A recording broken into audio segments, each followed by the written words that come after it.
Hey, what's up guys, the competitive here, bring you guys another bombastic video, and there was a new update to CSGO which introduced new stickers as well as player signatures, which is a pretty nice idea in my opinion, but it also brought us two new pick'em challenges for ESL Cologne 2015, which this time work a little different than in previous majors.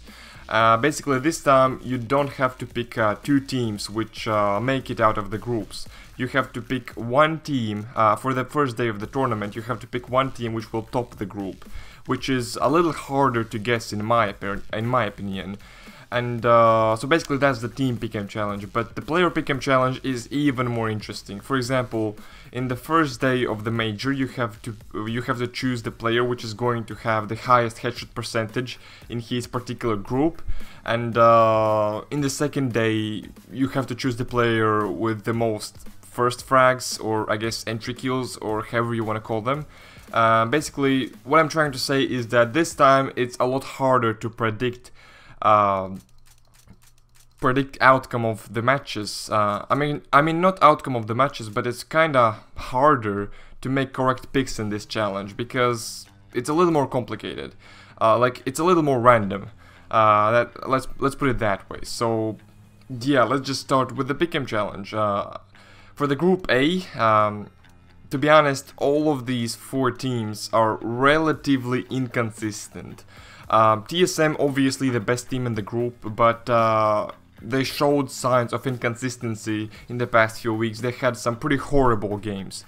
But Ninjas and Pajamas haven't beaten a top tier team in a very long time. Renegades are a pretty good team in my opinion, as well as CLG, but CLG is probably the weakest team in the group. But if you ask me, any single one of these teams could top the group because they are relatively inconsistent. But I'm going to put my sticker on TSM just because they're the best team in the group currently.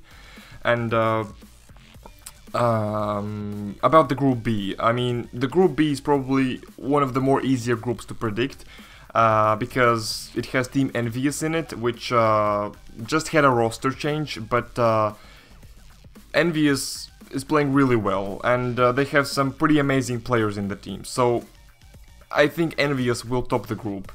I don't think Luminosity or Kingwin will beat them, and I don't really think Flipside can do it as well, so yeah, I think it's going to be Envious. And now let's take a look at the group C, which has three amazing teams in it: Fnatic, Navi and Titan.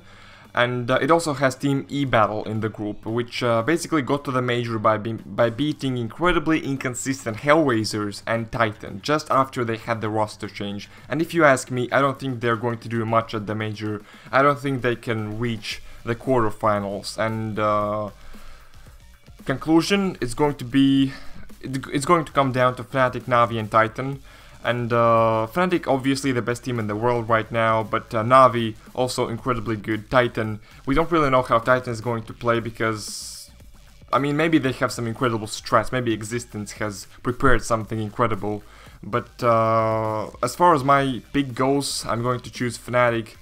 Even though I'm not a fan of the team, they are still the best in the world, and I believe they will top the group. Now let's move on to the group D, and my gut feeling says that mousesports will top the group, just because they have shown us that they can beat Cloud9, and they have also shown us that they can beat Virtus.pro. But Cloud9 is probably considered the best team in this group, followed by Virtus.pro, and only then mousesports. Team Immunity isn't even in the top 10, but yes, so my gut feeling says it's going to be mousesports, but my logical mind says it's going to be Virtus.pro, just because, I mean, they are pretty inconsistent, but if they go Virtus.plow, then anything can happen. So I'm going to place my sticker on Virtus.pro. And as far as the player pick'em challenge goes for the group A, actually, as far as player pick'em challenge goes, it's incredibly random. You can pick, I mean, let's talk about high headshot percentage. So there are tons of players who can get a high headshot percentage. For example, on NIP, I mean, Forrest, Freiburg, great players, can get a lot of headshots. And on TSM, Dupree, Device, KGNB, whatever. And to be honest, it all comes down to pretty much randomness, because you never know how many headshots a player will get. So I'm just going to place my sticker on Dupree in the Group A.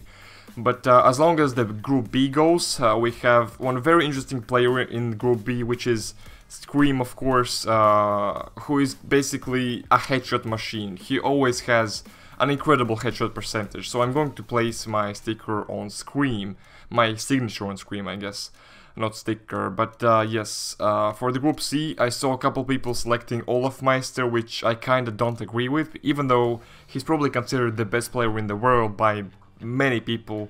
I don't think he's going to get the highest headshot percentage, just because he sometimes picks up the AWP, and with the AWP you don't really get that many headshots.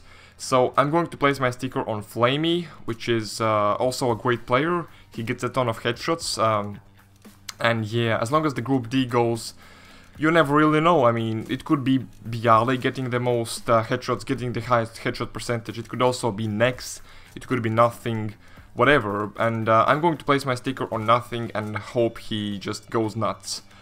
And yeah, so that was the Pick'em challenge. And let me know down below in the comment section what are your picks for the Pick'em challenge, because I really want to know which teams did you pick, which players did you pick. And it's been the Baldy Camp there. Hope you all enjoyed. I'll see you all later. Peace out.